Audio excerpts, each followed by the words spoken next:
onboard experiences and UFO cases are still happening. People just don't want to talk about it in public. It's still happening in Hungary as well. UFO, the size of a football pitch. So we're talking about here like 100-meter long UFO, about 30 meters above their head, with no noise whatsoever. It's 92.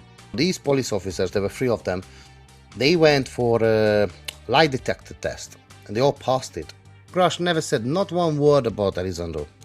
And there's a reason. There is a potential crash in Hungary as well. It might be dangerous to get into some of these topics. There are a huge American presence in Hungary.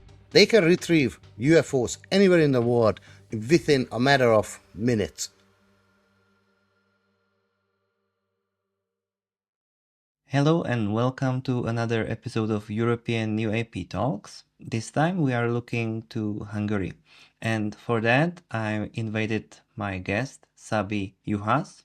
He is a former network and security engineer who spent 18 years in London working there, but after returning to Hungary he shifted his focus forward more building online businesses and independent media projects. He has been actively researching UFO phenomena since 2015, and once he came back to Hungary, he realized that there is a significant gap, the lack of Hungarian language access to well-documented international UFO cases. So since then, he took as his mission to translate, contextualize, to present credible global UFO research for Hungarian audiences. He is the founder and editor for the YouTube channel UFO Disclosure Hungary, which serves as a platform for documentaries, interviews, and in-depth research content. Since 2023, he has produced 3 feature-length UFO documentaries.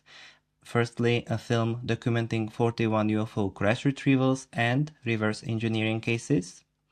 Then, documentary on UFOs and nuclear weapons.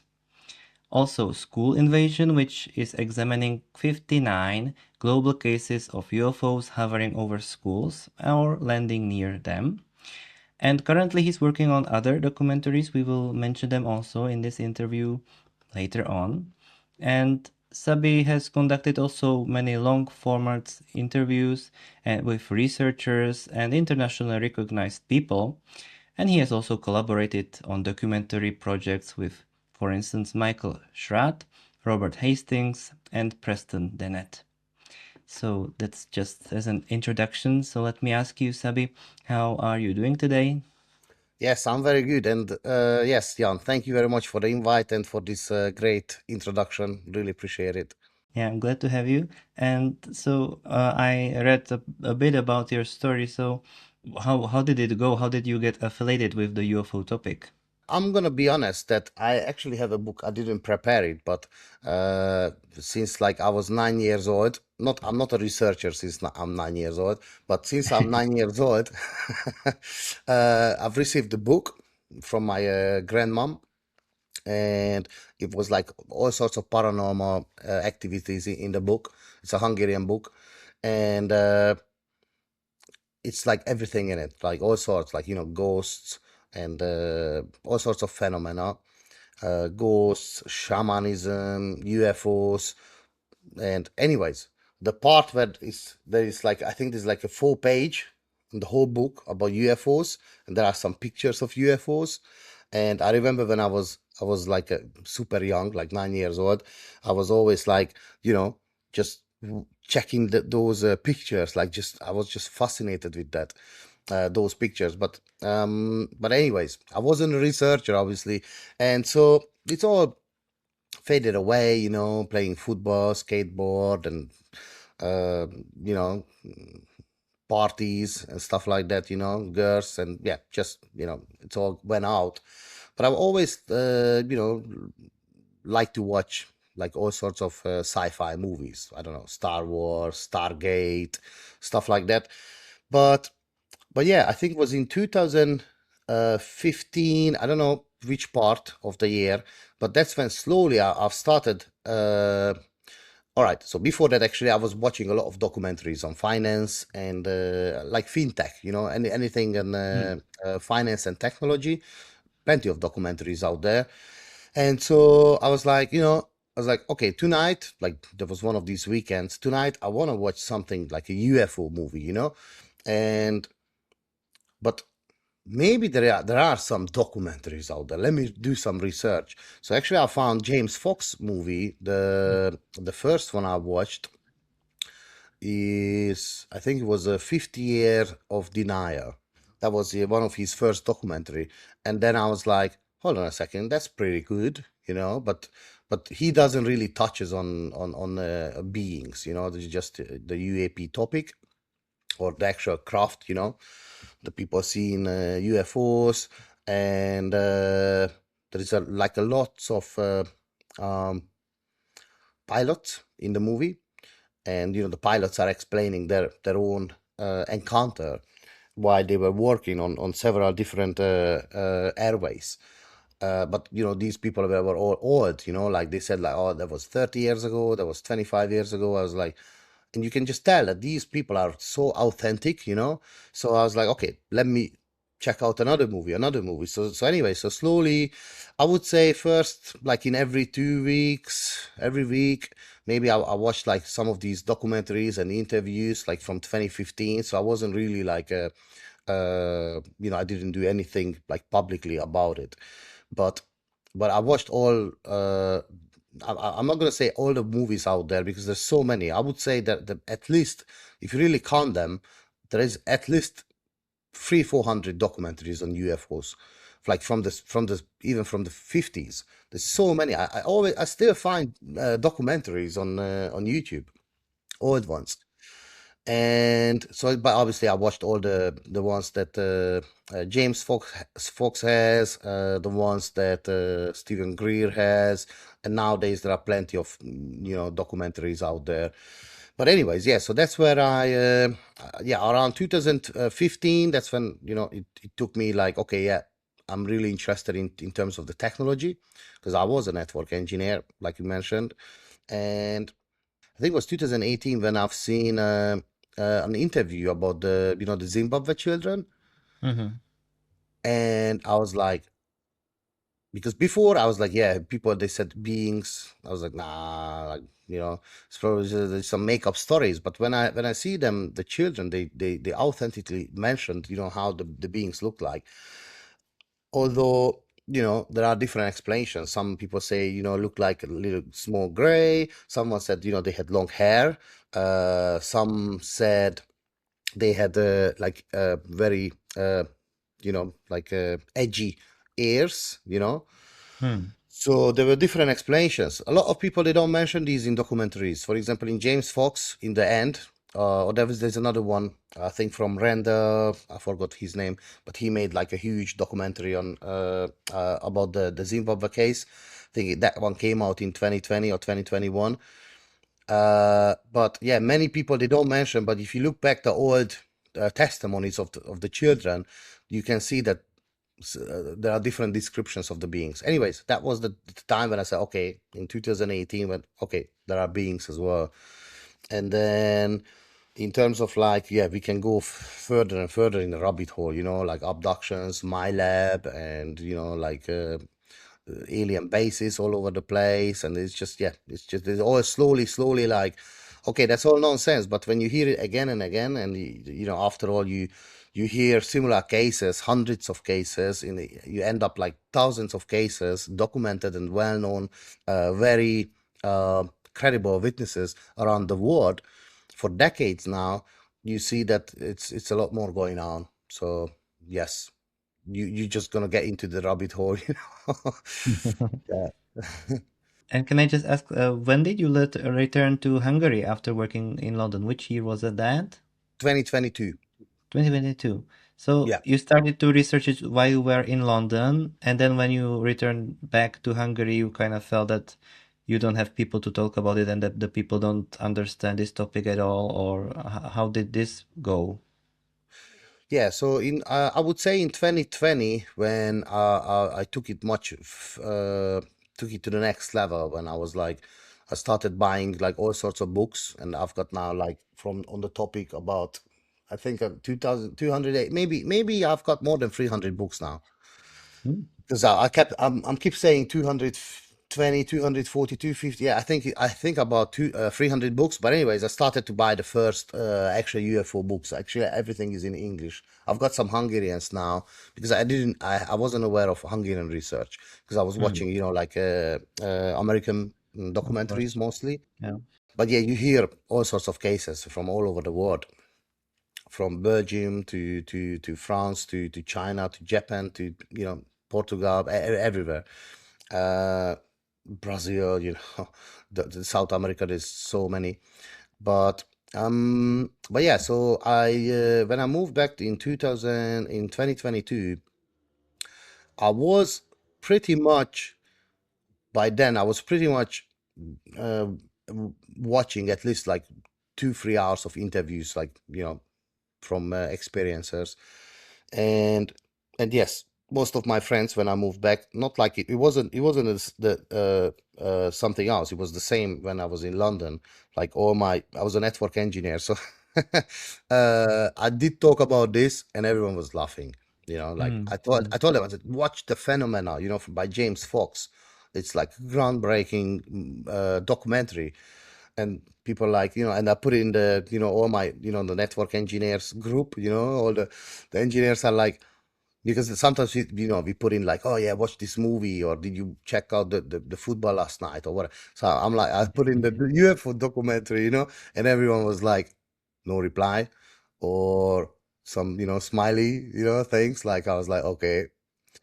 It's like, oh, are you drunk, Sabi? I was like, man, you check it out, yeah. Like you tell me, no one watches, because once But anyways, the same thing at home. So I moved back home, and my old friends, everyone, like I'm telling them about UFOs, this and that. Some of the crazy cases out there, like I don't know, like Chris Bledsoe or Denverish or the Phoenix Lights or the Zimbabwe Children, or some of these that they are really like astonishing cases, and no one seemed to be interested. And my friend was like, listen, go to some Facebook groups and find some UFO guys there. So I'm like, you know what, I'd do that.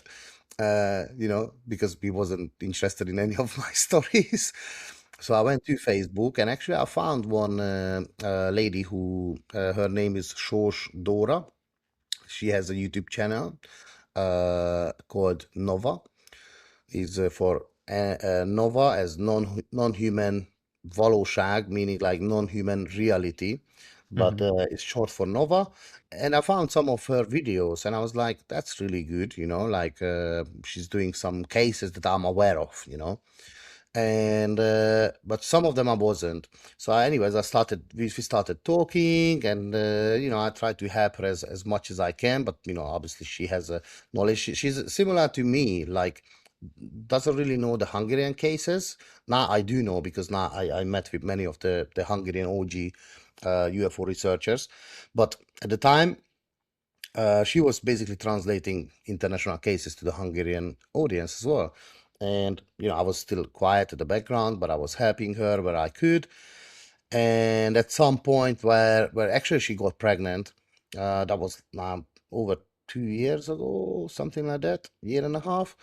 And she was suggesting, why don't you do some UFO related videos as well?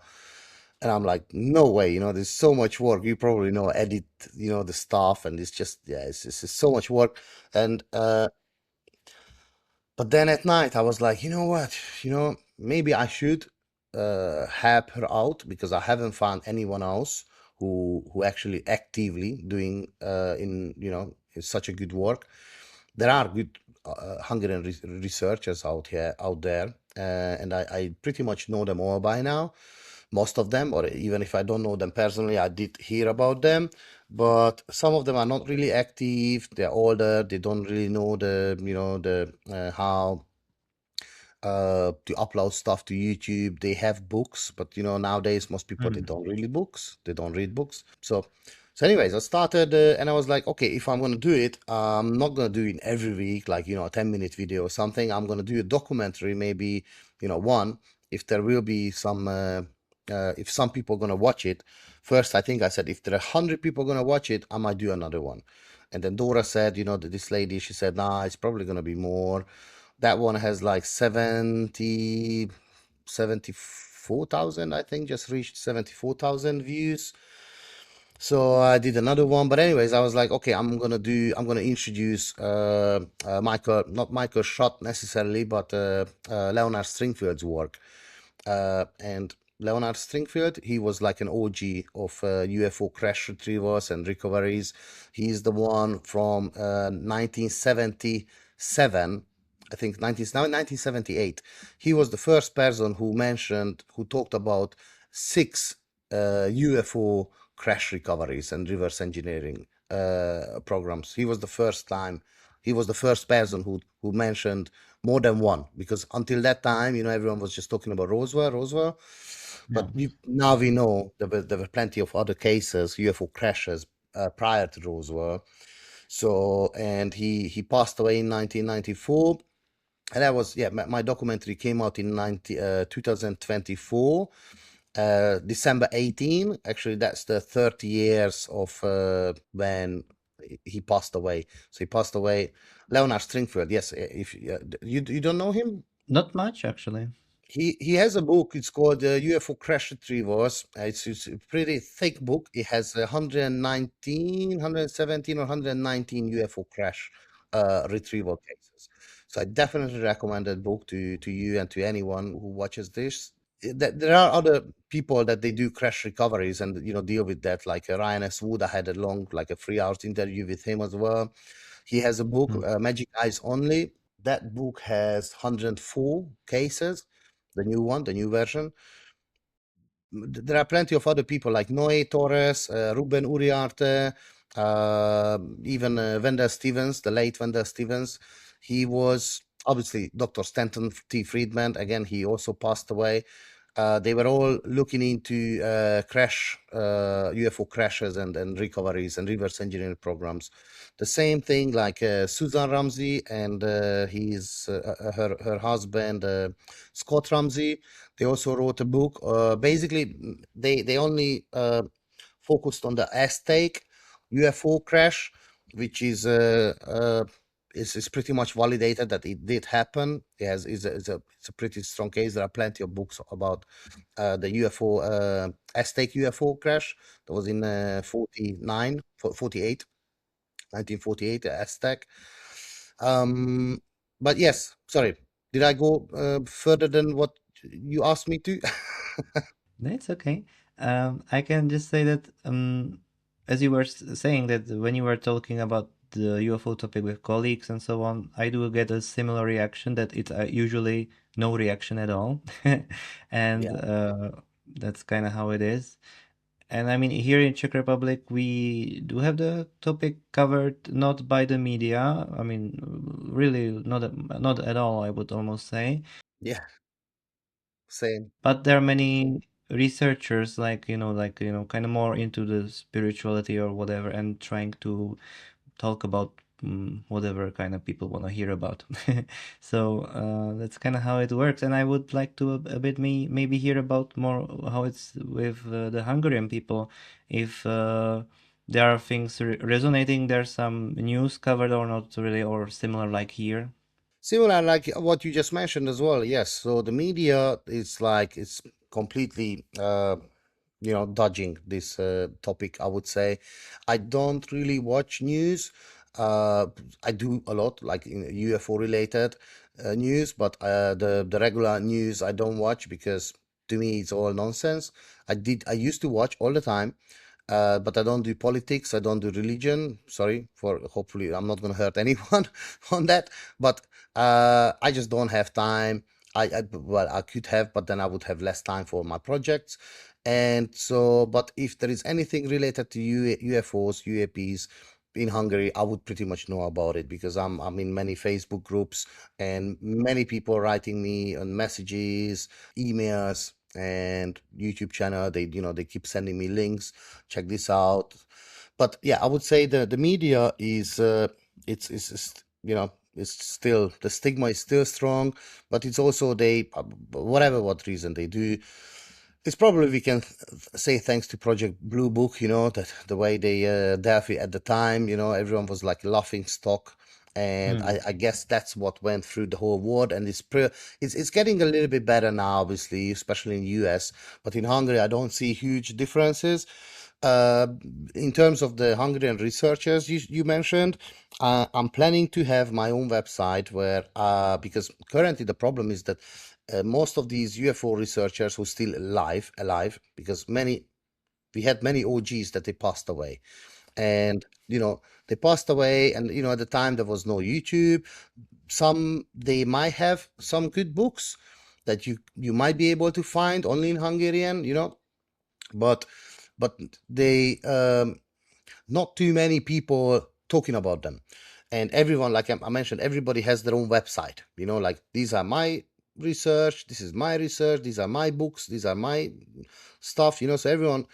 So what I'm trying to do is that, which is my next plan actually, is to, once I have my website ready, I'm going to list all the Hungarian researchers that ever existed. I will get help obviously from people, and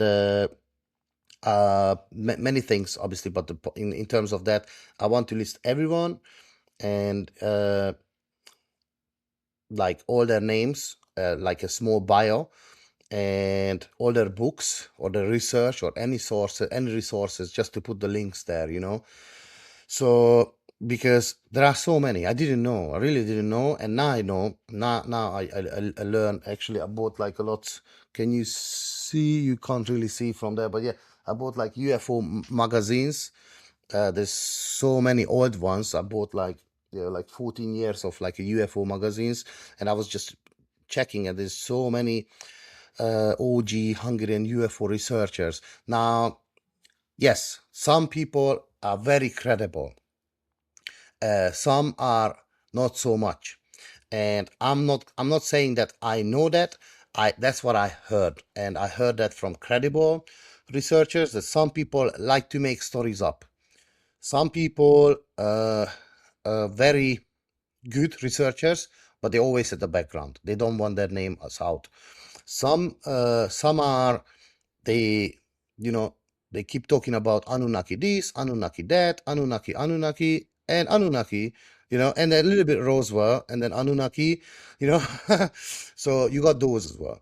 And and yes, there are, the ones that, they do this the spiritual stuff only. I know some now that they say, oh, abduction, it doesn't exist, Mm. it can't happen, blah blah blah. And when I send them, like a playlist of 500 cases, or I tell them books about, I don't know, John Mack, Bud Hopkins, Yvonne Smith, Jacobs, or Robert Jacobs, or I don't know, like, there's so many abduction cases out there, very Mm. authentic. They don't respond, so they said, no, no, no, because there are many people that they say that whatever what Stephen Greer says, that's what it is. There's nothing. And Stephen Greer says, oh, abduction, it doesn't exist, that everything is my lab, military abduction. And which is, that's why most well-known, UFO researchers, they don't like to talk to Stephen Greer, because it's like he's very like a black and white vision of narrow, like, no, if he doesn't say it, then it's all fake, then it's all counter intelligence, that it's all disinformation. So and then Exactly. we have like, I've talked to Preston Dennett. He said specifically, he said we have over 10,000 uh, documented onboard UFO cases, over 10,000 documented on board, that people that were actually on board. So, which is called abduction. Now, some people, they might get hurt their feelings, because some people say, no, no, I got invited. For example, I've talked to Sisto Paz Bues. He's from Peru, and since 1940, 1974, now 52 years now, he has been invited to the ship, in fact, to another planet. And he's very credible, and he's not the only one. I've talked to Paula Harris. She did talk to, and she's well known on the field now. She's also doing research since 51. She wrote a book with Dr. Jacques Vallée about the Trinity crash. They were doing the research together for 5 years. She was working with Dr. J. Allen Hynek. J. Allen Hynek hired her. There is documentation on that. So she was involved. In fact, she said the same thing in my interview. You can check it out. She said the same things that with J. Allen Hynek, they said like, yeah, they never thought about that there are actually beings inside. They just said, the actual craft, they were taking, okay, there was a landing, put an X on the map, yeah, next one, okay. That was mainly, but with the Soroco case in 1964, when this very credible police officer, forgot his name now, he saw a landing and three beings came out. That's when they took a turn. And but anyways, what Paula said, for many years she didn't think about that there are beings, but ever since now, I think she did talk to over 30 people around the world. So we have and she born in Italy. She born in Rome, I believe. But there are Italian cases, all sorts of South American cases, even North American, so American cases, US cases, where people actually got invited. So it's not an abduction. So that's what her focus mainly. So she doesn't like when people say abducted, taken on board, because she looks at it in another way. And also there are different beings, not just the small grays. Mm. So there are lots of different kinds of human looking beings that seem to be somehow related to us. There are several explanations and theories why that. But anyways, back to Hungary, there are different researchers, and some people like to mix the sci-fi into what is actually reality, or what I would call a credible witness, or credible documentation. And there are so many documentations out there, whatever, if it comes from doctors or biologics, or you can find on the CIA's, FBI's website as well, Air Force, there are plenty of, there's like hundreds and hundreds of FOIA requests happened in the past many decades. And you can find many, many documents that came out from the US government and from all over the world, like from the Russian government, the Brazilian government. You can just talk about so many cases that people around the world, governments are actually, they do focus on these subject. And I find it really important to bring these cases to the Hungarian audience, because many people, to translate as many as I can, and to connect people around the world as well, so to bring their knowledge. Because what I found is, that's where I started the UFO crashes. Because okay, maybe I did a small research, not for years, but just few hours looking around in YouTube, and people, they talking about Roswell, and even talking about Roswell as it might happen, that's it. And we got like over 200, at least 200 documented UFO crashes around the world. So if you look at some of them, the people that I just mentioned before, I'm with Michael Schott, because he often says that if you can get into some of these crashes, then we have the UFOs, or the pieces of the UFOs, perhaps the bodies, because most of these UFOs are actually piloted by non-human intelligence, or ETs, or whatever, where they come from. So you would get all the evidence, right, for ET life, or like a non-human intelligence or entities. And I'm with him on that. That's the most important. That's what most people want, the actual hard evidence, the physical evidence. And yeah, not too many people are talking about this. And again, like often people ask me, okay, for example, I introduced 41 cases. Is it all true? Well, I try to choose the most credible ones. There are much more credible ones. For example, the Virginia case, the Virginia, the Brazilian case. Yeah, there's so many witnesses of part of that. So it's not just a crash, but the beings are hanging around. You got the neuro surgeon, the brain surgeon, that he was telepathically communicating with the being. The children, they keep saying the same thing for the past 30 years, whatever. There's so many credible UFO crashes. Even Sisto was telling me about, like, in Peru, and many a few other South American cases I wasn't aware of. So, and actually, we are kind of investigating one of the Hungarian ones. I'm not gonna mention anything else on that. You mentioned important thing that many different researchers, they kind of get stuck in some path and they don't really look out of it.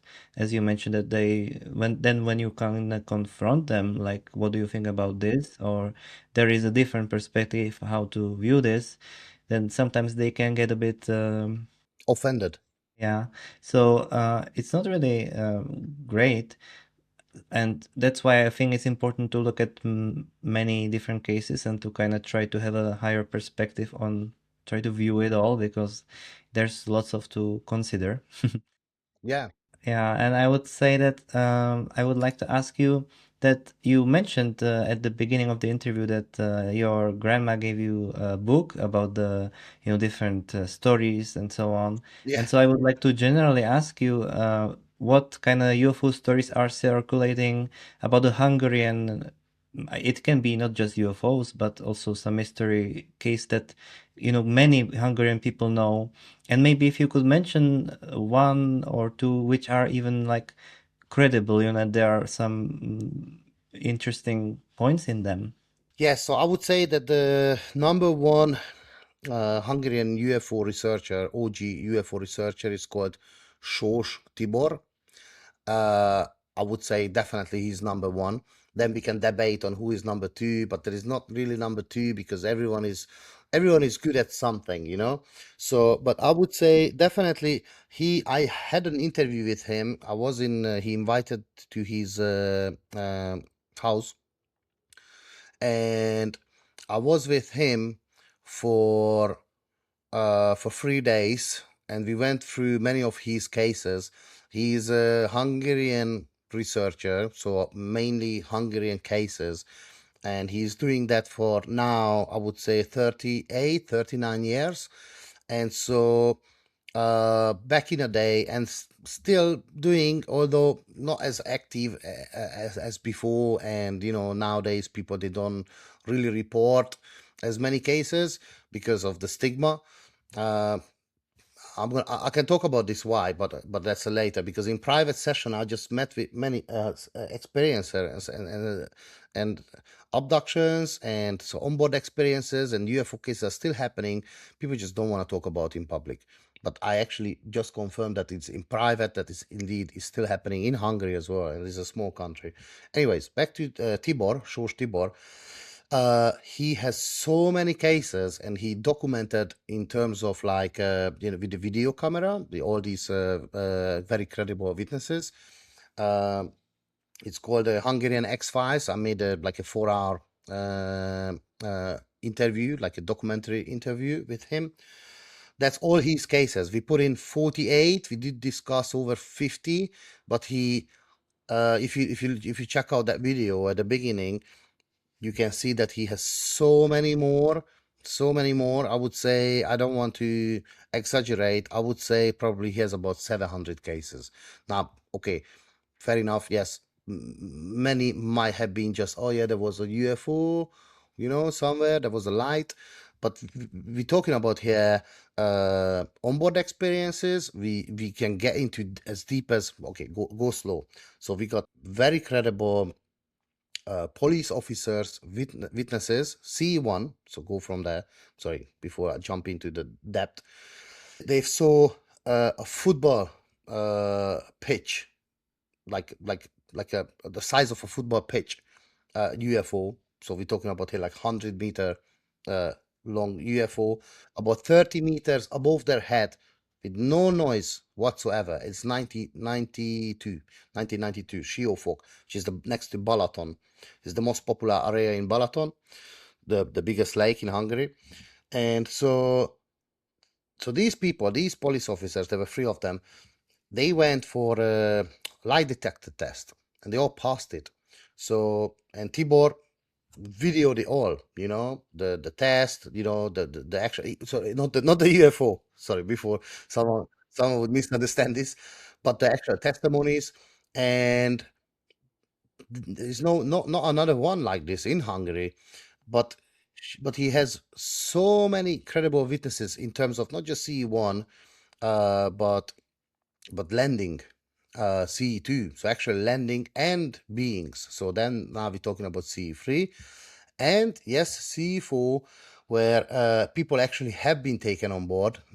We have many cases. He collected many cases. I collected since a few. I have my own interviews with Hungarian experiencers. Some are not public, some cannot be public, but they help me to for the research. But yes, the Tibor is number one, I would say, definitely. Now we have another one called Viskok András Simula. Like he did all sorts of research as well, but not with the video camera, more like the dictaphone, to record many voices.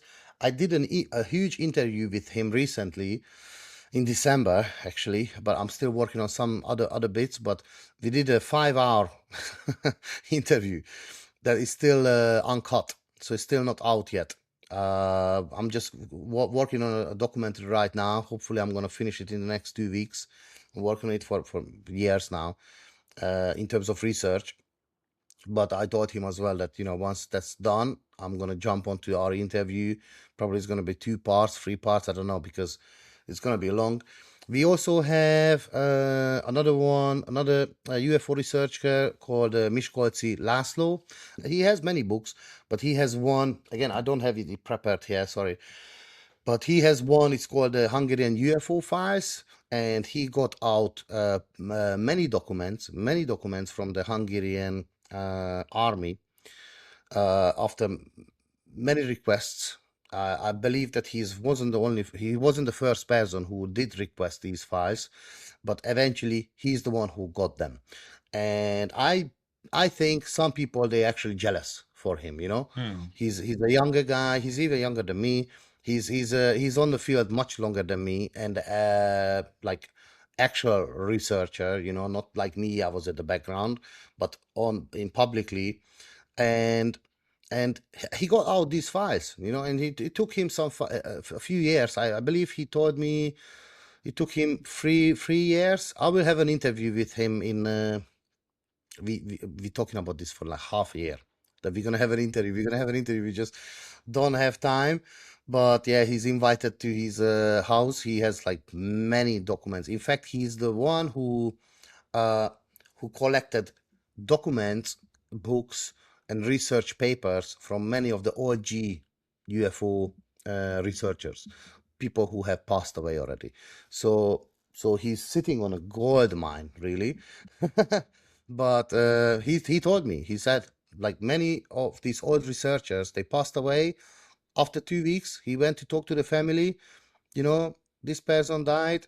Is it possible to see the research that he's done? And the family said, "Oh, we threw that all out, to throw away."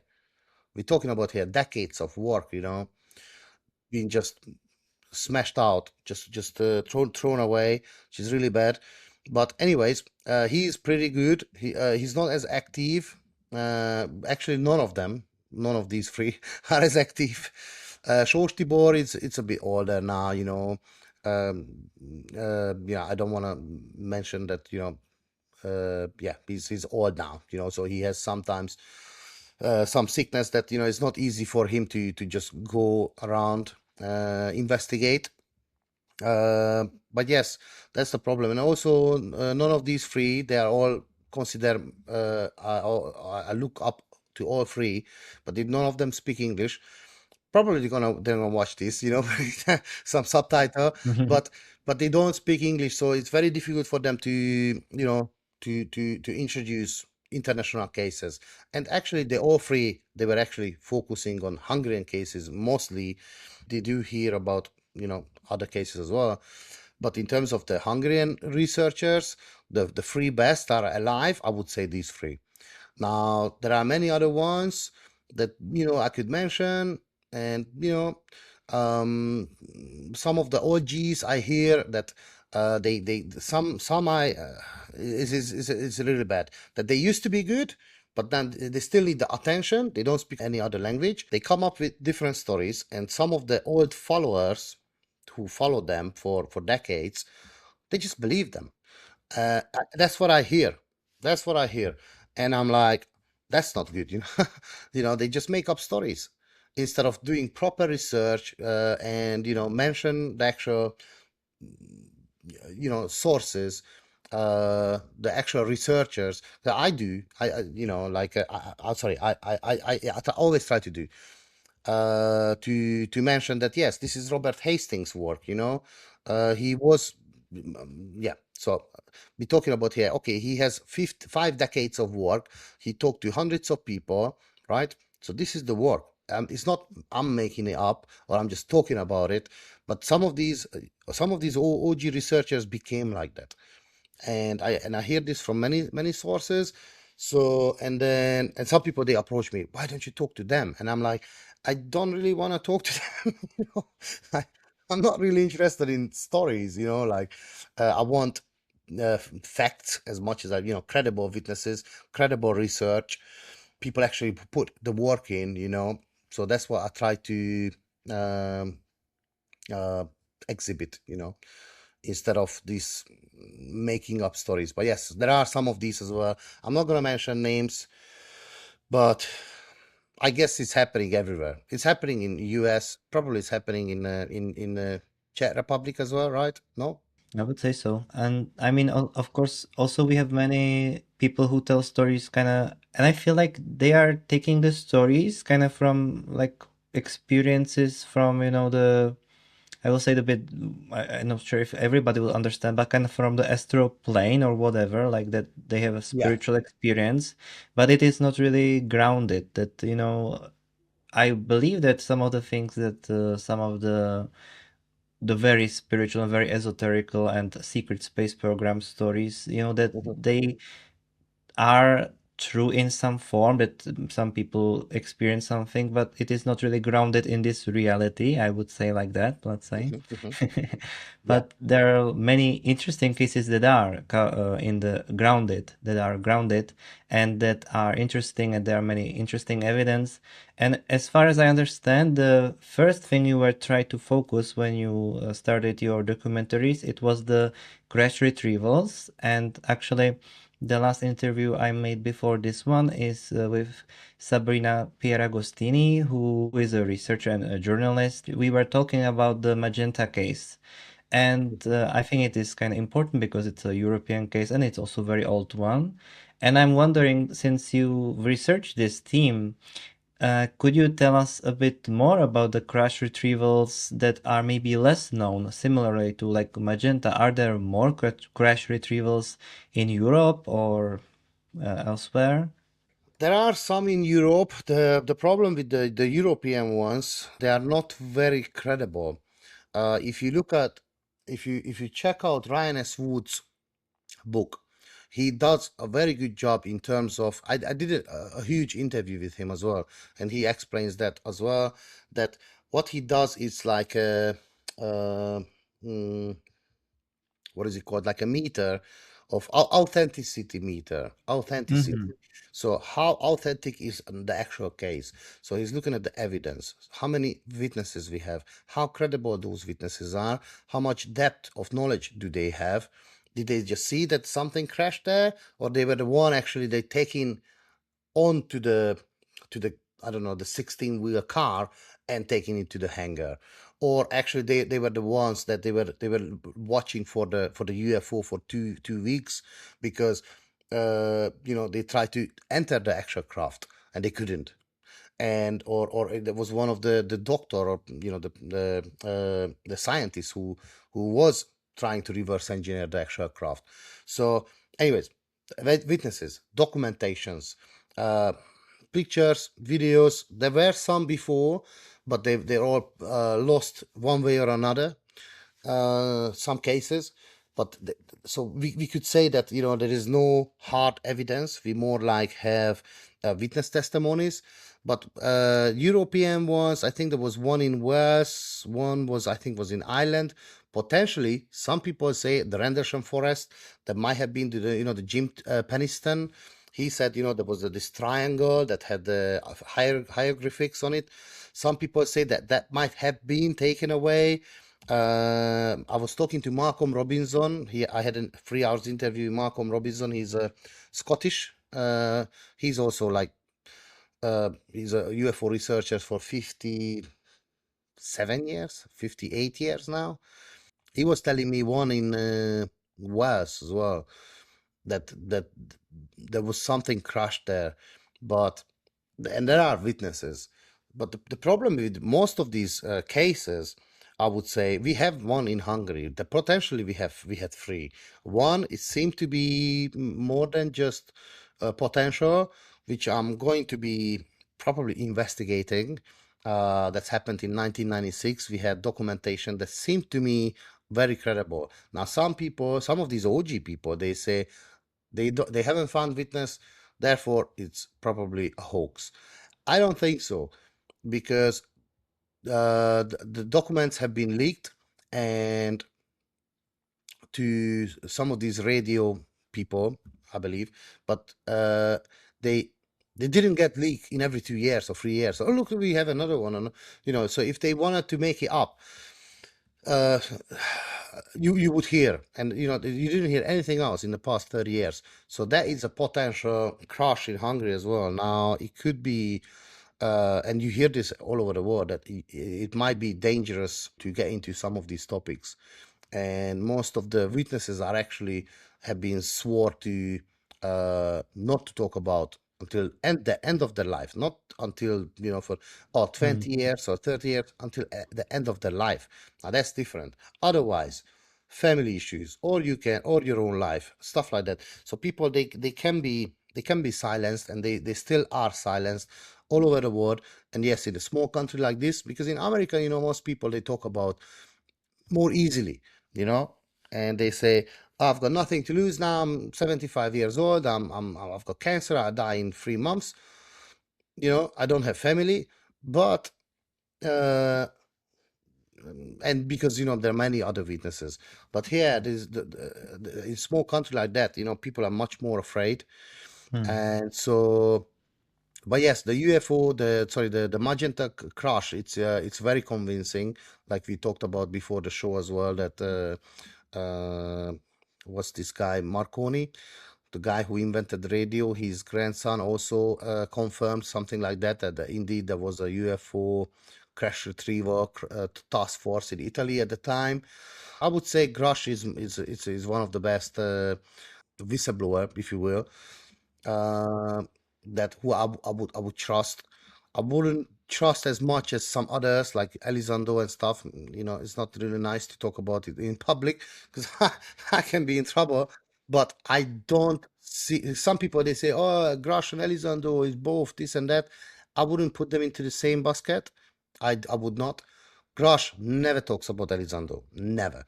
Elizondo and always saying, "Oh, Grush is my yeah, we work together. He's a great hero, this and that." Grush never said not one word about Elizondo. And there's a reason. And I'm gonna stop there before people gonna throw stones on me. But yes, so back to the European crash retrieval cases. Most of the cases are American. Most of the cases are, in New Mexico. Uh, but there are many cases that I'm aware of that is in South America. Uh, African cases, a few. But yes, that's what I was gonna say. That I'm not the best work that ever that has been done on UFO crash recoveries are Leonard Stringfield, but he was in the army, so he had many army connections. And next one, I would say definitely is Ryan S. Wood. Is the son of Bob Robert Wood, Dr. Robert Wood. He was working for McDonnell Douglas company that's been bought since by Boeing. And his job was to research anti-gravity.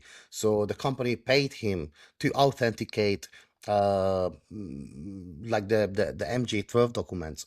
And Ryan told me that yes, that is indeed reliable document. That's been authenticated in several different ways, by the ink, by the stamp, it's like the stamp plus different ways that has been uh, proven that those documents are indeed real. Now, those documents, including the crash retrievals and the recovery process and the reverse some stuff on reverse engineering as well. So that's indeed are real. Now, when we're talking about that's America, right? Only in America.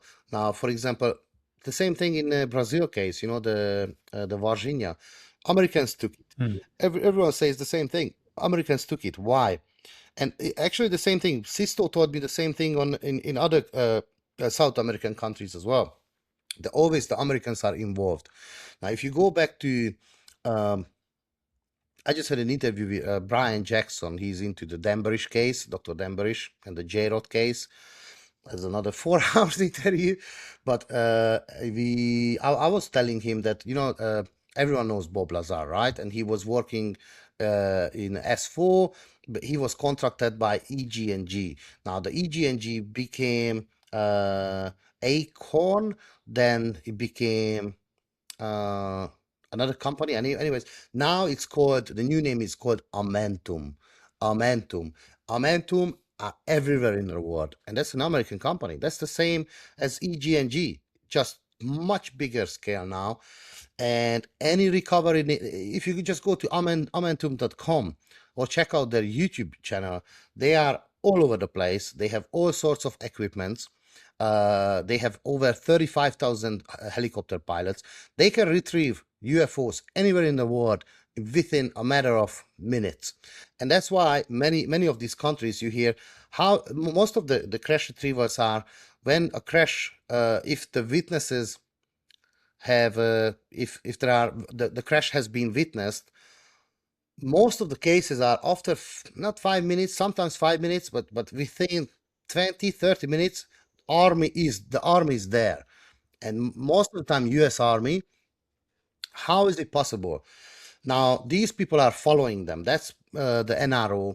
And uh, before I'm gonna talk about all this, actually this is UAP GURB's work. He's done a tremendous amount of work in terms of UFO crash uh, recovery and reverse engineering, and he names names. He names the actual facilities and government agencies. And I was for many years. I'm gonna tell you that I was in the belief of that's Air Force, right? Because they see the UFOs, right? They probably see where they crash. Air Force is partly in it, but mostly everything is uh, the CIA, the NSA, the NRO, the NGA, and check out GURB's channel because I have to learn from him as well. He is, anyways. Once they have this, everyone thinks, oh, it's Area 51, it's S4. It's not. It goes to Butter, it goes to Mitre, it goes to some of these Sandia, Livermore. There is so many different places where actually they take the craft. Some places they only deal with the skin of the craft. Some people they try to reverse engineer the inside of the craft. Some places where they take the actual bodies. It's very well organized, and they are operate all over the world. And now, right, Russia, it seemed to be it's their own. They have their own game. China, they have their own game. And what I hear is Iran, that probably they have their own game as well. So India is probably, if anything happens there, it goes to the Americans. Even in Hungary, I thought like we have actually just recently I had a chat by mistake. A soldier, I'm not gonna mention names, but he told me, don't make mistakes. there are a huge American presence in Hungary. And I'm like, really? Like, I didn't know. Actually, I thought like, oh, it's probably Putin gonna take stuff like that if anything would crash. But he said, no, no, no, it's probably it's gonna be belong to the Americans as well. I don't know in your country, in Czech Republic. We have one story about the UFO crash, and it is just a story, but I can tell it anyway. It is just from one witness, and it is said, I mean, it was during the time before the revolution in our country, so still we were under the Soviet regime. And some soldier reports that he saw kind of UFO vehicle being moved into a Russian airplane. So at that time, it maybe were Russians. Yeah. He also reports a very strong bad smell from that event, but it is quite interesting. So probably before it was with Russians. Now I guess we are more connected with USA, of course. And I wonder, what do you think about the crashes? Because there are kind of two opinions on them, that either the people who take the UFO crashes, that they manage to completely reverse engineered, and that, like, for instance, Dr. Greer says that there could be a whole invasion as a hoax, you know, for to say that it's a fake thing and everybody would believe it's real. Or there are people who believe that just some parts were recovered now and there, and maybe we got to know some technologies, but more or less the main things are still unsolved for the our scientists. So, what would you say to that? Interesting. So, interesting question. Good question. So, in terms of the crush itself, like Ryan would always get this question: why are they crushing? Why? They are coming from so far away, blah blah blah, so advanced, hundreds or thousands of years advanced than us. They can get here and they crush. Why do they do that? Now, it could be several reasons. So it could be a storm. It could be Sisto told me a new one. I'm gonna leave this for last. Sisto, what Sisto told me, interesting. But uh, like we have like really good fighter what is it called, planes, right? Like we really have good planes, but there are problems. We really have good laptops, we have good chips and stuff like that, but we have problems. We need to do software update. We have hardware issues. I was a network engineer. Trust me, every day there is a problem. Every day there's a problem, and some problems you can. I'm not gonna say you can never solve. You have to update. You have to upgrade. You have to schedule. Sometimes you're working on a little issue like a network switch. If someone is a network engineer out there, they know what I'm talking about. You try to figure it out, and it's like, okay, you report it to BT, you report it to Cisco, and then they eventually they get back to you after a month and they say, right, you need to upgrade. It's like, fine, okay, so it's just a problem. So it can have they can have a problem, so they can crash. Now, for several reasons. Sisto, what he told me, Sisto Paz, the Peruvian experiencer, that uh, the ETs told him that, because I asked him, it's in my interview, he said the ETs told him that there are good ones that they protect us, they protect the planet, and some bad ones that they try to take over the planet. And apparently, some of the good ones are actually shooting them down the bad ones, and that's why they crash. Now I'm like, and that's what he actually he said that the Roswell crash was because of that. And I'm like, really? I never heard that one. I never heard that theory. I heard many. So anyway, so that's about the crashes. Whatever what reasons, we have plenty of credible witnesses in civilians and from the government all over the world that there are indeed crashes. It doesn't matter if the is from Brazil or from Peru or from Italy, like the Magenta case, or we have credible witnesses and I would say documentation that there are crashes around the world. So they crash. So if someone says why, well, we don't know exactly why, but they crash. Okay, so let's move to the next step. Now, can we reverse engineer them? Now, we have, for example, Bob Lazar. He said he was there for about half a year in S4. He's not the only one who was working in S4. We have many other people who claim that they have been working in S4, such as Dr. Dan Burish, Bill Juhasz. Mm, uh, there are a few more. I don't have the names right now in my head. I don't know everything, but let's look at Bob Lazar. So if you look at Bob Lazar, he said that every day they just did tests and stuff, and they just couldn't go anywhere. And in fact, I think later he in 2016 in the Joe Rogan interview, Jeremy Corbell was there as well, and I'm not sure now if he suggested this that they heard that sometimes they put this technology away for 10 years. Let's see if we get to the next level, and then let's pull it out again, and then okay, now maybe we can figure it out. I don't think they do that. I think they continuously try to reverse engineer.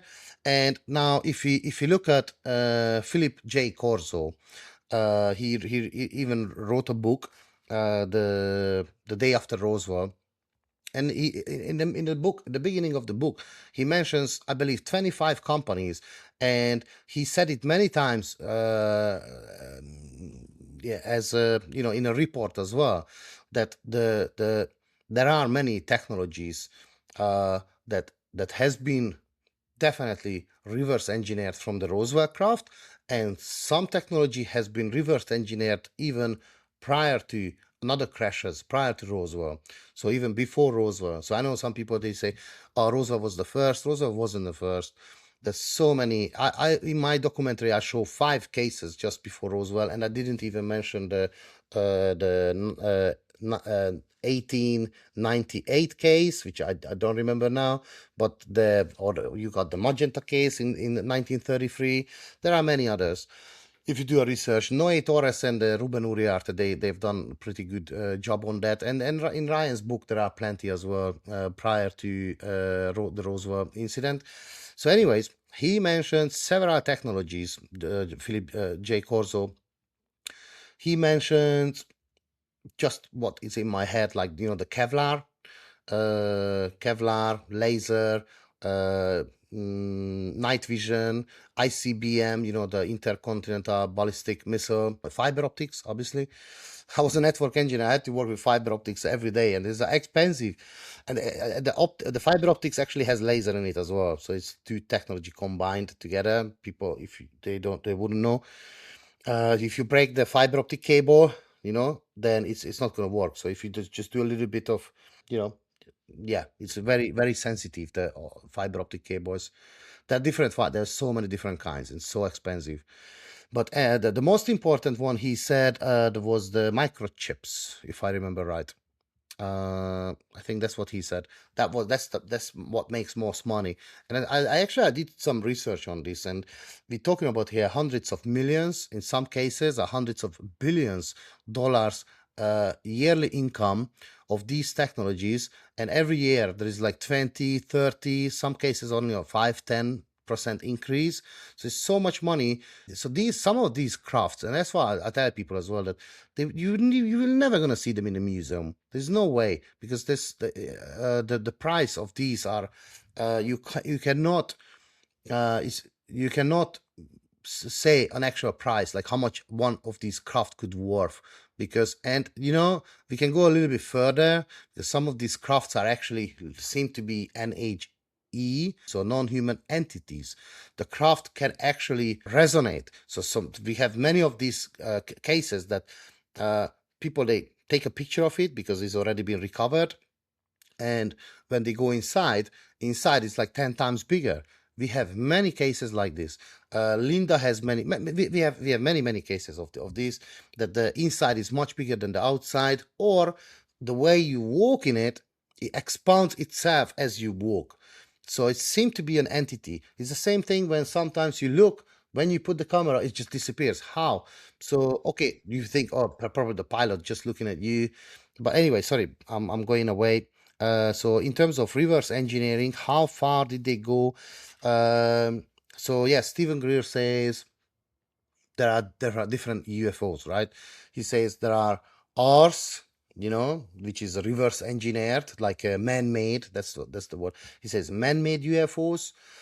Then there is these ARVs, I think the alien reproduction vehicles, which is a little bit of the dumb name, but it's kind of like an alien technology, but we try to uh, what is it to make some changes on that, and we have the actual UFOs, the like the ET tech.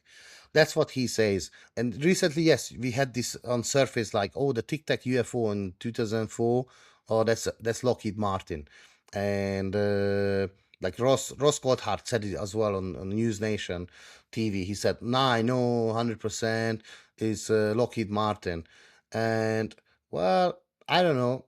I don't know where he got that because he never shared the actual source and was the actual the evidence for that.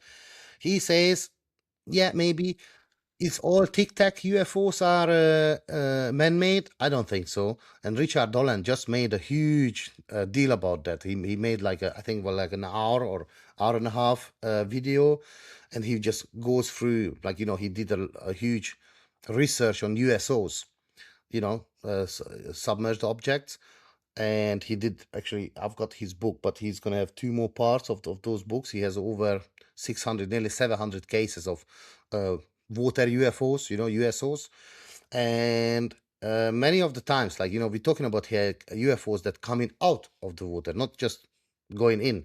So that's what he's mostly focusing, because he says, look, if it drops into the water, it could be one of the satellite, whatever. But when it comes out of the water, we don't have anything that it comes out of the water. And so he's talking about many of these witness testimonies when the USOs, submerged objects, they look like a tic tac. And way back, we're talking about way back from the 800s, 900s, So because Dr. Deer says, oh, no, we have the reverse engineer this, we have reverse engineered these programs, we have man-made UFO since 1956 or 1958, something like that. He says, I don't think so. I don't think so, because if there is, where is the technology? I used to live in London, like you mentioned at the beginning, and so in 2004, I think that was the first time I actually flew. In 2004, the first time I went to London, it took 2 hours and 45 minutes. And when I came back 3 months later, just for the first time, that was 2 hours and 30 minutes. In 2026, if somebody wants to know how long it takes to get to the flight, to get from Budapest to London, it's the same time. It's the same. So 2040. So in 22 years, we don't see changes in these technologies. Now, if you have man-made UFOs and stuff like that, why can we not see at least, I don't know, 20% decrease? I want to, I was so fed up because my whole day always goes. I know everyone says, oh, it's only 2.5 hours. Well, it's only 2.5 hours, but you have to be in the airport hour and a half before.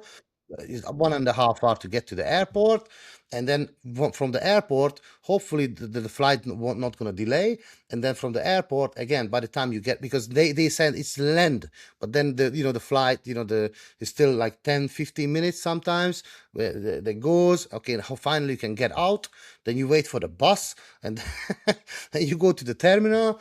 And then, okay, you have to take another bus or train to get out of the. So, anyways, it takes you a whole day.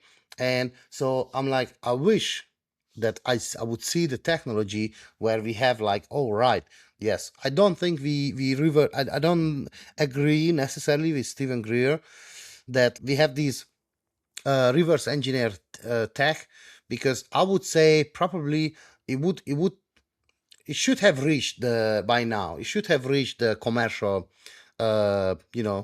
companies like Boeing and I don't know, like all the airline companies. It should have been a benefit somewhere, and that would make money for them. Like, I don't know. It's very difficult to tell. But you do hear like, yes, secret space programs, like, oh, probably we already visiting moon and we have our own bases there, and maybe But do you see NASA is this using the same old rockets like they used to do in 10, 20 years ago. So I don't see huge increase in terms of the technology. If there was really reverse engineered, I think I am with Philip Corso that yes, we reverse engineer them, yes, but not like as Stephen Greer says, like, oh, we make our own man-made UFOs. We might, I don't know, but uh, I think we can just reverse engineer some parts, like, okay, a little bit of fiber optics. Okay, now we can make Kevlar, right? Okay, now we can make a much better chip to the phones, mobile phones and stuff like that. I don't see the case for that we have our own man-made UFOs. I don't really see that. I don't know. I don't think so. I'm more like Jake Barber. You know Jake Barber, and he was talking about that psionically inviting the crafts, and perhaps psionically they can pilot the crafts. I think that might make sense uh, if we pilot them somehow. But I don't think we can build something that we can also psionically uh, mm, drive. Like even Bob Lazar, what he explained, I think he's pretty credible. I know there are many different ways of people looking at him, but he said there's like nothing in the craft, right? Like you don't see the panel of like, okay, push this. There's a gas panel. There's like, so probably that craft was operated by psionically or psychically as well by whatever small beings they were in the craft at the time. I will just shortly react to what you said that about the tic tacs, that some people say that all of them are just reverse engineered, and I have the same opinion as you do, that to me it is weird and I don't really believe that. Okay, maybe some of them maybe are, but there are so many nice pictures and also testimony about the tic tac shaped crafts that are super huge, even in the sky and so on. So I would say, at least originally, they are not ARVs, or and if they were reverse engineered, I don't know. Maybe now not. But my feeling is also that the main thing was not totally like reverse engineered. The whole, let's say, the whole spaceships or whatever. Maybe some parts, because also some contactees, for instance, I read a book from Omniek Onyek. She was also translating some texts and so on. And then she at one point said, okay, I cannot translate you this because it might help you, might help to understand about our technologies. And she didn't translate it. So I think that from the side of the NHIs, that they are also a bit worried about this, and they are maybe monitoring how the reverse engineering goes. So yeah, that's just what I wanted to say to it. But you also mentioned many good points about that. Probably many parts have been re-engineered, and we use it like the night vision and so on. I kind of believe these points of view. May I mention one more thing about this? Because Yeah. my interest it's kind of like a micro shot, and like the others I mentioned, that mostly uh, obviously, like I mentioned, I'm interested in the Men in Black stuff, the non-human Men in Black stuff. I'm interested in the My Lab stuff, military abduction, where we worked with them. Uh, the moon and Mars anomalies, and perhaps bases are there, and even the underwater bases and stuff like that, and in the mountains, and there's many aspects to this. But when it comes to crashes, and we have them, right? So we step further, and yes, we do have hundreds, at least 200 credible, let's say 50 very credible cases of crashes around the world. These beings, a big, okay, fine, for us it's like we can't put a value to it because it's worth so much. And the secrecy, it's all about that, because yeah, it comes out, oh yeah, UFOs were in ICBM base, in the school, this and that, but we don't documentations don't really come out from the government that the reverse engineering and the crash retrieval and reverse engineering are real. Yes, now we have, okay, Louis Elizondo talked about it, Grush talked about it publicly in the Congress hearings. So that's all nice and groovy, but we don't have physical evidence. So anyways, but yeah, so we have those crashes. These NHI, they don't care. Why don't care? Why don't they come back and say, right, I want my pilot back. I want to put a proper funeral for my pilot, or you know, so are they all robots? Buy robots? I don't think they all buy robots, because, like, even a new documentary, Age of Disclosure, Harputov actually mentioned that there are different beings in different crafts, non-human entities. They don't always look the same. Yes, there are small grays, there are tall grays, there are mantis beings, there are human-looking beings, all sorts, and so on and so on. So we have different races are visiting us. Clifford Stone said 52. Philip J. Corzo said 57. Sisto told me 60 different races. There are, different.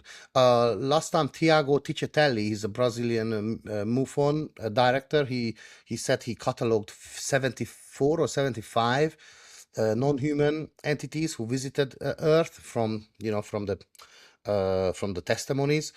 Some speculations, they go and books about it as well, that it's probably over 100, 150, I don't know. In the same time, they all seen together sometimes, right? So you see the mantis, you see even the small grays and the human-looking ETs in the same craft. Many experiencers, onboard experiencers, are actually explained, yes, I've seen at the background the mantis, while the small grays were around me doing things. So anyways, so my question is, why none of them want their craft back? Why? And so sometimes you do hear this, and I can tell you specific names. Dr. Diana Pasulka. Dr. Diana Pasulka actually wrote in her book that some of these are actually gifts. And some of these fields are called gift sites or something like that. And Tim Taylor taught him. Tim Taylor is another name that, it's dangerous to talk about, but he has connection to CIA, NASA. Chris Bledsoe is talking about it many times. You probably know Timothy Taylor. But anyways, Tim said to him, and Gary Nolan, Dr. Gary Nolan, and Dr. Diana Pasulka, three of them went to this crash site, which is apparently is not called crash site. What they call them at the NASA or CIA or the Timothy Taylor. Tim Taylor, he said, it's a, what was the word? It's a gift site or something like that. So then, yes, it makes sense if these are more like great gifts, because they don't want to come back to pick up, because it might be a gift for us and say, here is the technology, figure out, see what you guys can do with it. And so yeah, that's what I was gonna say, that because many people say, oh yeah, it's a crush. Well, it might be just a gift. It could be a gift, because we hear this and we hear from insiders like Tim Taylor, and they at some point, somehow they want this to come out, because Tim knew that Dr. Diana Pasulka is writing a book and wrote a book, and is just a new book is coming out. I think I already pre-ordered her book, but in 2014, she wrote this book called Heaven Can Wait, and because she's a professor of the, what is it called, the religious professor, so she knows all the religions. She can tell if there's somebody's religious and how they speak and stuff like that. But then 5 years, she didn't mention not one word, ETs, UFOs, anything on her book. But 5 years later, the new book, American Cosmic, and that's the subtitle, sorry, the title and the subtitle, UFOs, Religion and Technology. Now you're thinking, hold on a second, what happened with you? You meant to be writing books about, religion only. And now you're talking, now you're mixing up UFOs, religion, and technology.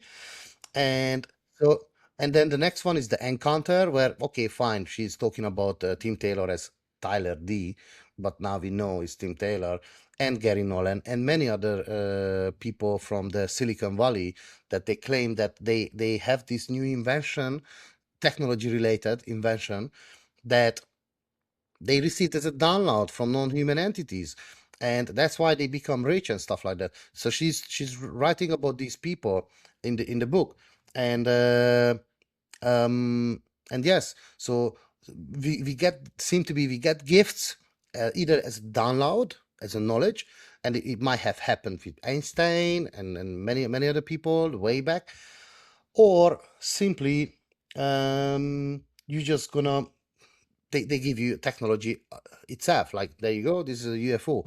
We call them UFO, they probably call it something else. They probably call it like, yeah, it's just a gift, like, like you buy a Lego to your child, like, play with it.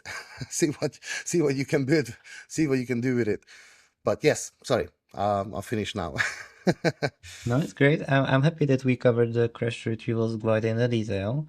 And I'm thinking that maybe if we make some interview in the future, we can focus on one of your other topics, because as I mentioned, you've already made a few documentaries. One was, of course, on the crash retrievals, then also the nuclear weapons, then the cases with the schools, as we mentioned in the beginning. And you are also working now on the other documentaries, one focused on the non-human female entities across the world that people witness NHI female being.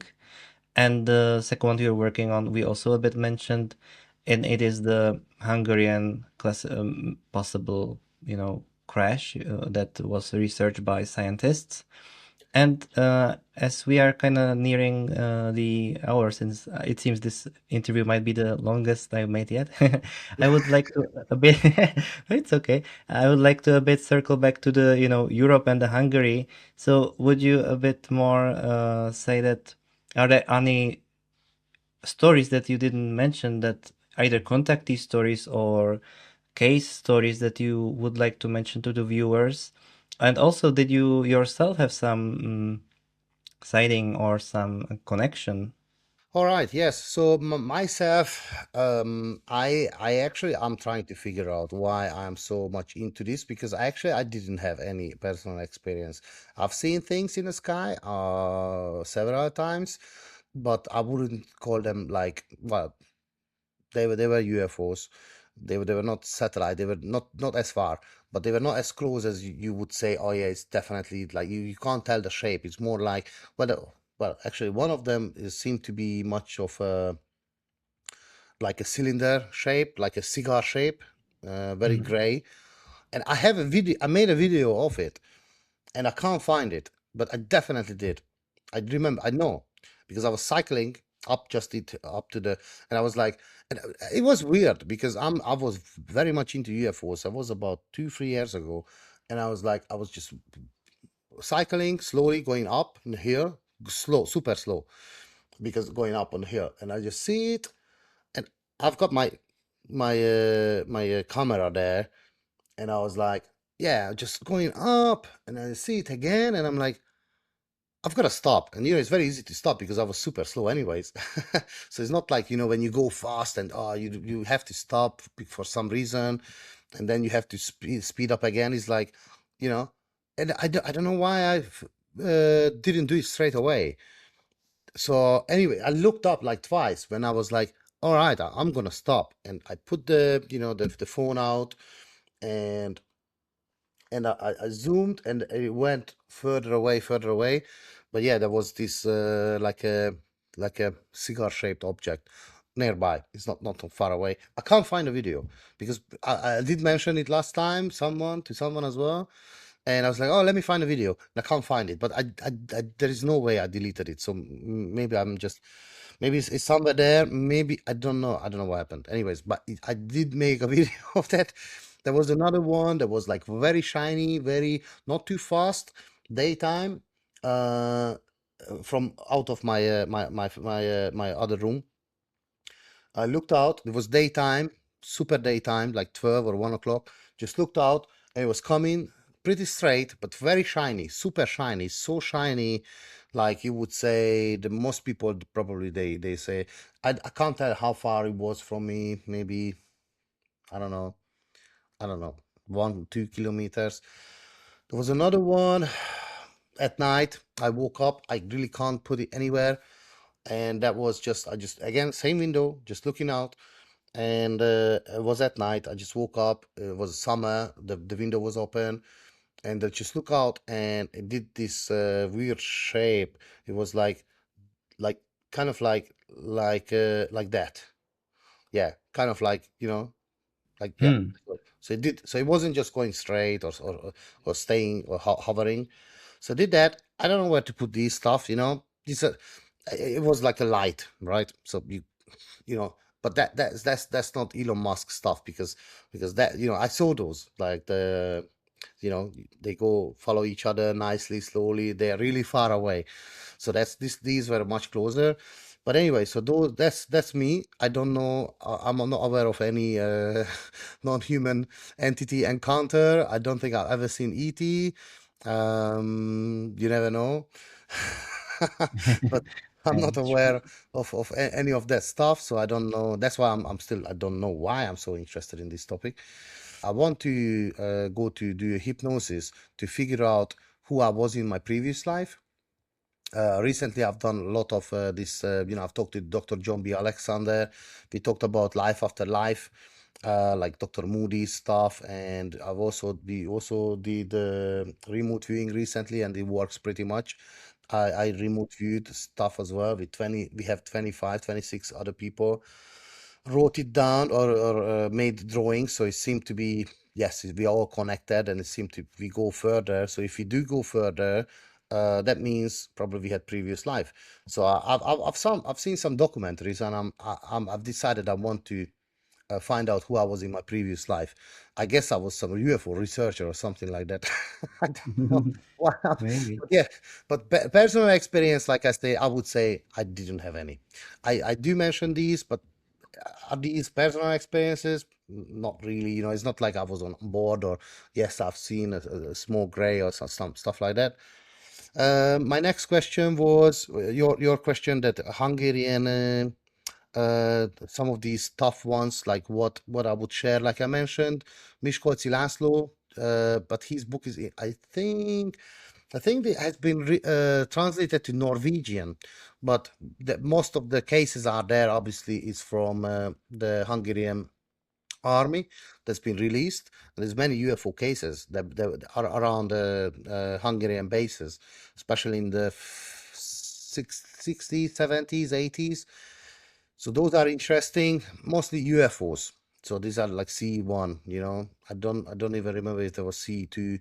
But when we talking about CE4 and beyond, and now we're talking about hybrid program, I think I will mention that. There are actually I think we have two cases. But one I can definitely, I've seen Sós Tibor, again, number one Hungarian UFO researcher, Sós Tibor.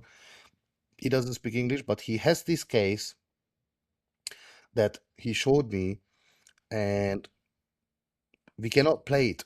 But I know many of these cases that this lady, she went to the doctor, she was pregnant, and she had two, uh, what is it called, fetus.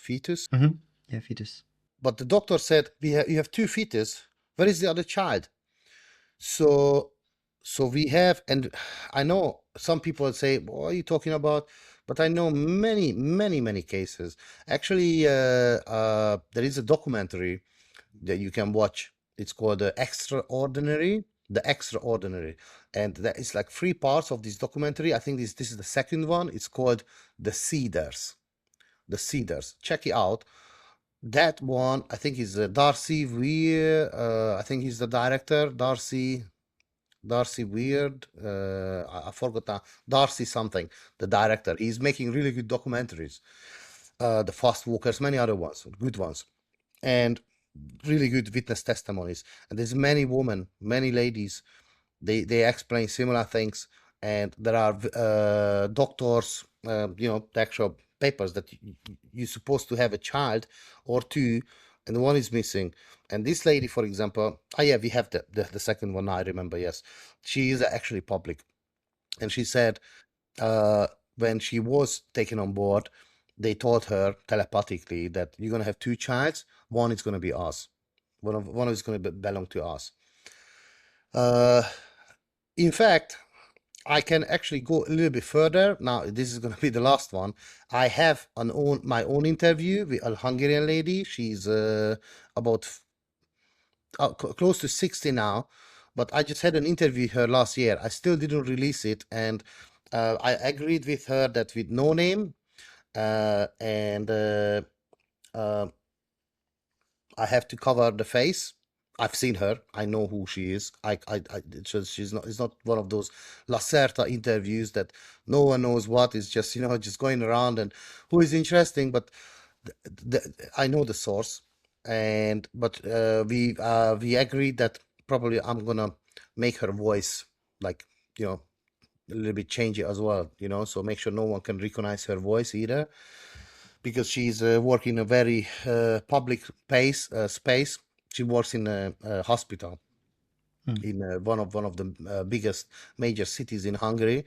Many people know her voice, obviously, and face.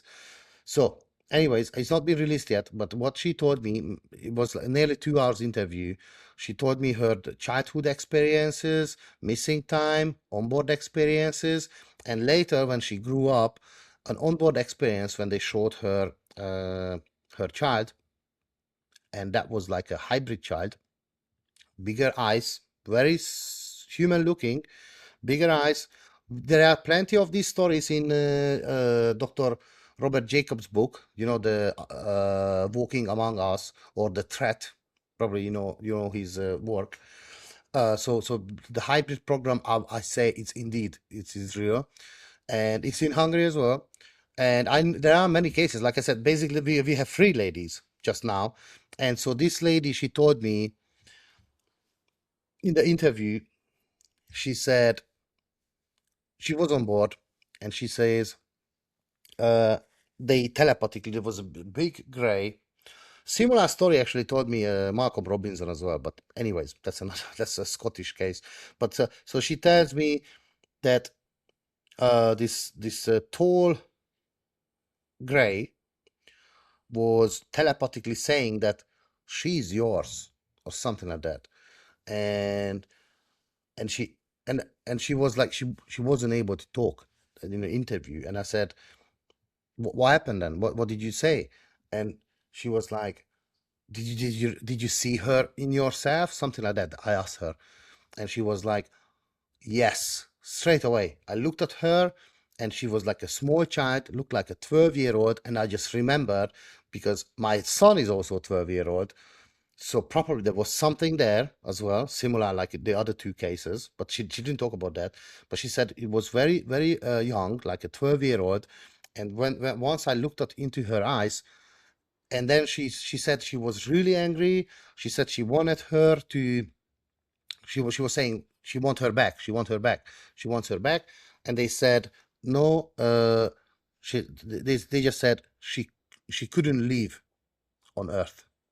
She couldn't survive on Earth. Mm. And then suddenly they made her calm down, and she was able to hawk her, and she was able to ask her questions. She was able to ask her questions. How is her life? Da da da. And she remembers that the small child, this hybrid child, which seemed to be hers, actually replied to all her questions. But she said for some reason she cannot remember any of those answers. She cannot remember any of those answers. And the one thing she remembers, she said, that the child told her, "We will meet again." And that's when a little bit she started crying in my interview, and I was like, like, and did you meet her yet? Did you meet her again? No. I said, when was that? And she said it was in 1997. Mm. So you know, so yeah, it's very touchy. I know it's like some people say, okay, yeah, whatever. I know many of these stories. She told me first time, and I never released it. I have the video. She allows me to release it, but like I said, no face, won't be face, won't be name. But yes, it's very it's this hybrid program. It's very is real.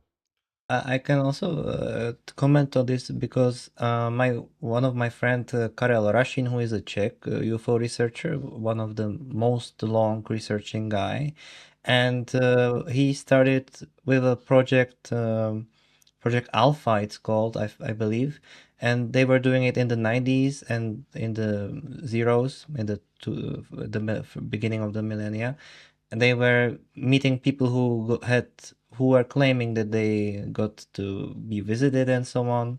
And one of the case that he was telling me in December last year was that there was some lady with a spontaneous pregnancy, and then she actually had that baby, and that the it was also connected to some UFO stories. I cannot remember all the details, but the baby, I mean, the child now is like, I believe, around 7 years old or something. And that child remembers kind of the things before it get born. And that, for instance, I remember one thing he told me that the child told her that we can go this way, and he said, we remember this path, and the mom told him, but you never went this path with me, and he said, oh, I did, and such a weird kind of sentences. So just to kind of bridge it again, that that this phenomenon, whatever is happening, is kind of happening in every countries and all over the world. So Yes. it's kind of like that, and we bring to many interesting and sensitive. Even this is a bit sensitive topic for some people, I would say. But what would you say to send on the end note to the people before we totally wrap it up? Well, I just had a small. I got invited for a small like gathering, and we were about 40 of us. I had a small speech, about 15 minutes, and my last three questions were to the audience. First question: who has seen an unidentified craft that was hovering or was in the water in her life or in their life? And from the 40 people, I would say pretty much everyone put their hands up. So I said, okay, fine. Now, who have seen a non-human entity? And we had about 15 cases, 15 hands up from the 40. And then I said, all right, so who has had onboard experience? And straight away, 7 people put up their hands. And then I saw 2 more going, hands are going up slowly. And I hear this from Melinda Leslie and J. Christopher King. I don't know if you know those people from US. That is the same thing, that they do the research of, like, abductees, people that have been taken on board. That it's indeed is happening. Even Whitley Strieber's 2 years ago, he said, "Oh, I think it's all stopped now." It's not. It did not stop. And yes, some people like Chris Preston Dennett, he says, "Oh yeah, they are healing people, they are teaching people." Well, I know people that they have very bad experiences, really bad, really bad. It wasn't positive at all. And this hybrid program, and sometimes they tell you, "Oh yeah, you agreed in your previous life to this." Like, how can you prove this?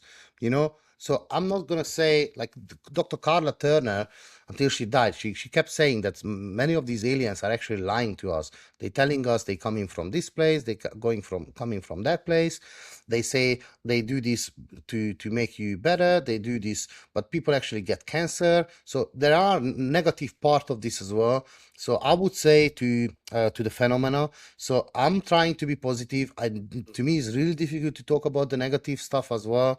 But I think people, if you do your research, it's important to, for example, Colares. Colares, the Brazilian. Mhm. So there wasn't anything positive there, and we have many cases similar, not because that was huge.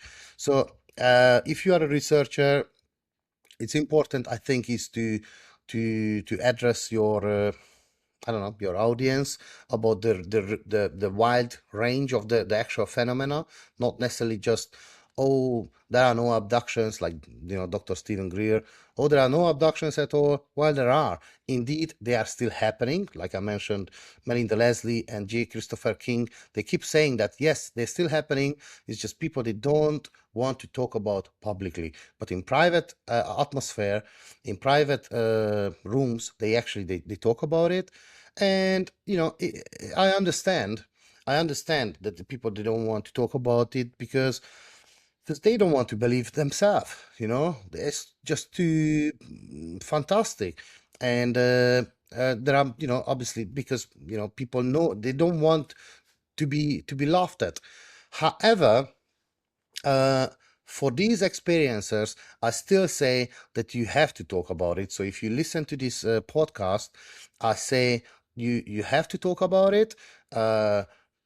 The best thing I would say to try to find someone else, or like a group where you can share, with similar people who had the same experience, so you guys can talk about stuff. Because if you can't find anyone else, you can reach out to researchers who knows many of these stories, but not like Stephen Greer, because Stephen Greer is going to say, "Oh, you just made it up." So you don't want researchers, like, you want researchers who actually listen to you and try to give you answers. Not like everyone is going to give you an answer, but it's for us. It's also important for us as researchers to know about these cases, because it's much easier for us to understand, okay, right, these are still happening. So for example, if I don't go now and I just listen to Whitley Strieber's, because 2 years ago says, oh, it's all slowed down now, it doesn't, these abductions don't happen anymore, and I just listen to him, and many people do, they think, oh, it just used to be just the old days. No, it's still happening, and it's still happening everywhere, even in Hungary, even in this small country, and we only have like 10 million people. And from 40 people, right, probably there's no more, but we had is a small room. It was like another 136 people registered online. I don't know how many people actually watched online, because that wasn't recorded. But I would say it's the numbers are much more. But let's say we have just 15, from a 10 million country. So yeah, anyways, I'm just sorry, otherwise I'm never gonna stop. For experiencers, like my last sentence, for experiencers, I would say try to reach out. First of all, you have to talk about it, otherwise you won't heal. If you keep it for yourself, it's always gonna be, it's in a long time, it's just gonna hurt you. So you have to share with other experiencers, and then probably you're gonna hear. And try to reach out to researchers as well. Tell them, right, you don't want to go public, that's fine, but then we actually can learn, from what is actually still happening, and not make assumptions like Whitley Strieber, who is very credible, but he's not a UFO researcher. So, and yes, I think that's it. And really, thank you very much, Jan, to reach that you reached out to me. Obviously, I really like to talk about this topic, and I can talk a lot. So sorry about that. If that was too much. Yeah, I'm happy that you joined me. I mean, if we meet next time, we should connect to on one specific team and maybe go really deep, because I think that would be ideal for the two of us in this combination. And I just also want to say, as you mentioned, I would say that the community to tell the people your experiences, or get involved with the people who are in the similar field is important. So of course we can join online as in here, but if you have in your country some people around you, or some meetings or some conference, then that's also very nice. And I think we both of us will be happy if you leave some comments to some of the themes we may cover later, or anything of your experiences, because we've covered a lot of themes. And yeah, once again, thank you, Sabi, for joining me. And I'd say that both of us are wishing you guys at the screens wonderful rest of the day. Yes, thank you very much again. Bye.